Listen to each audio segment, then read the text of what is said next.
Hello, আসসালামু আলাইকুম everyone. আমি বলছি নাদিয়াস লাইফস্টাইল থেকে চলে আসলাম নতুন একটি ব্লগ নিয়ে।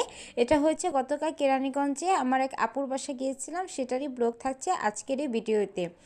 আমরা প্রথমেই চলে গেলাম আপুর বাসায়, ক্লিপটা আমরা নিলাম। আসলে ওখানে একটু শখের বসে এসে জায়গা করে বাড়ি করেছে, তো এখানে আমাকে যেতে না যেতে ওয়েলকাম ড্রিঙ্ক দিয়ে দিল, তো সেটা খেয়ে নিলাম। সেটা টেস্টটা কিন্তু ফ্লেভার ডিফারেন্ট ছিল। আর সাথে আমি কিছুটা ক্লিপস নিচ্ছিলাম, আর সেখানে একটা দোলনা ছিল। আমি আর আমার আপু সেখানে দোল খাচ্ছিলাম আর খুবই এনজয় করছিলাম। আমি আর আমার আপু সবসময় একই রকম ড্রেস পরি। আমাদের সবাইকে টুইনি সিস্টারই বলে অনেকে। আর আপুর সাথে বসে এভাবে দোল খাওয়া অনুভূতি অন্যরকম। তো এখানে আমরা রান্নাবান্নার ক্লিপ নিতে চলে আসলাম। তো এখানে বিরিয়ানি রান্না করা হবে, সেজন্য গরু মাংসটা খুব ভালো মতো কিন্তু কষানো রান্না করা হচ্ছে। এখানে আমার এক আপু, সে কি খুব ভালো রান্না করতে পারে, সেই জন্য সে রান্না করছিল। তো এখানে বিরিয়ানি রান্নার জন্য প্রস্তুতি নেওয়া হচ্ছিল। বড় একটু পাত্রে কিন্তু তেল, পেঁয়াজ কুচি, যা যা মশলা লাগে সব কিছু কিন্তু এখানে দেওয়া হয়েছিল। সম্পূর্ণ ভিডিওটা নিতে পারিনি, কারণ এত ভিডিও, এত ক্লিপস নিচ্ছিলাম। আর অনেক বেশি এনজয় করেছি, আসলে অনেক বেশি এনজয় করেছি। খুবই ভালো লেগেছে আপুদের বাসায় প্রকৃতি। সেখানে আমরা কিন্তু চালগুলো দিয়ে দিয়েছিলাম বিরিয়ানির জন্য। খুব বেশি এনজয় করে এসেছি। আপনারা ব্লগ দেখলেই বুঝতে পারবেন।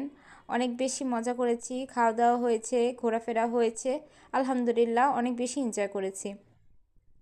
তো এখানে আপু ভালো মতো নাড়াচাড়া করে দিচ্ছিল। এখন এটাকে আমরা বিরিয়ানিটা হতে দিব।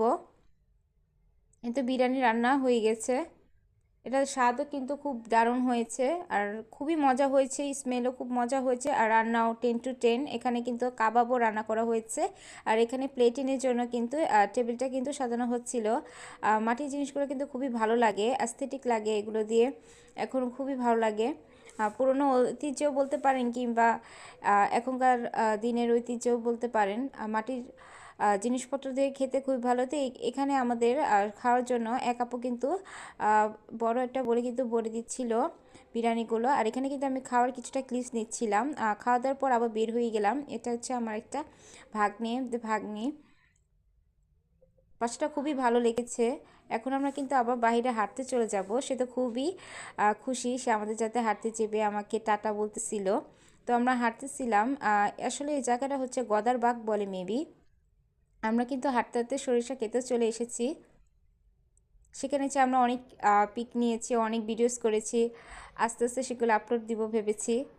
আর আসার পরে সঙ্গে সঙ্গে আমার এক আপু, সে কিন্তু কফি করে দিল। এটা স্বাদটাও কিন্তু ডিফারেন্ট, খুবই মজা লেগেছে। আর সাথে যদি থাকে মাটির কাপ, তাও তো কথাই নেই। ব্লগ পার্ট 2 দেখতে অবশ্যই কিন্তু আপনারা দেখে আসবেন। এত কিছু একসঙ্গে দেওয়া পসিবল হয়নি, তাই আজকে এতটুকু দিলাম। নেক্সট ব্লগের জন্য ওয়েট করুন। আমার ব্লগ কেমন লেগেছে আমার